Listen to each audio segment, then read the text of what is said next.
اور اب ذکر ثانیہ ہے گل پلازا کا۔ کراچی میں آگ سے متاثرہ گل پلازا سے مزید انسانی واقعات برآمد ہونے کے بعد جاں بحق افراد کی تعداد 71 تک جا پہنچی۔ ڈپٹی کمشنر جنوبی کے مطابق 10 سے 11 افراد اب بھی لاپتہ ہیں۔ گل پلازا میں 7 روز سے ریسکیو آپریشن جاری ہے۔ گزشتہ رات 4 مزید انسانی باقیات ملنے کے بعد جاں بحق افراد کی تعداد 71 ہو گئی۔ ضلعی انتظامیہ کے مطابق گل پلازا میں سرچ آپریشن حتمی مراحل میں داخل ہو چکا ہے۔ امید ہے سرچ آپریشن آج مکمل کر لیا جائے گا۔ لاپتہ افراد کی فہرست کے مطابق 10 سے 11 افراد اب بھی لاپتہ ہیں۔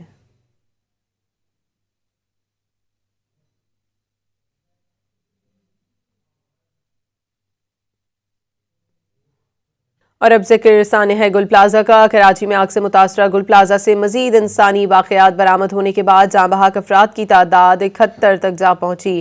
ڈپٹی کمشنر جنوبی کے مطابق 10 سے 11 افراد اب بھی لاپتہ ہیں۔ گل پلازا میں 7 روز سے ریسکیو آپریشن جاری ہے۔ گزشتہ رات 4 مزید انسانی باقیات ملنے کے بعد جاں بحق افراد کی تعداد 71 ہو گئی۔ ضلعی انتظامیہ کے مطابق گل پلازا میں سرچ آپریشن حتمی مراحل میں داخل ہو چکا ہے۔ امید ہے سرچ آپریشن آج مکمل کر لیا جائے گا۔ لاپتہ افراد کی فہرست کے مطابق 10 سے 11 افراد اب بھی لاپتہ ہیں۔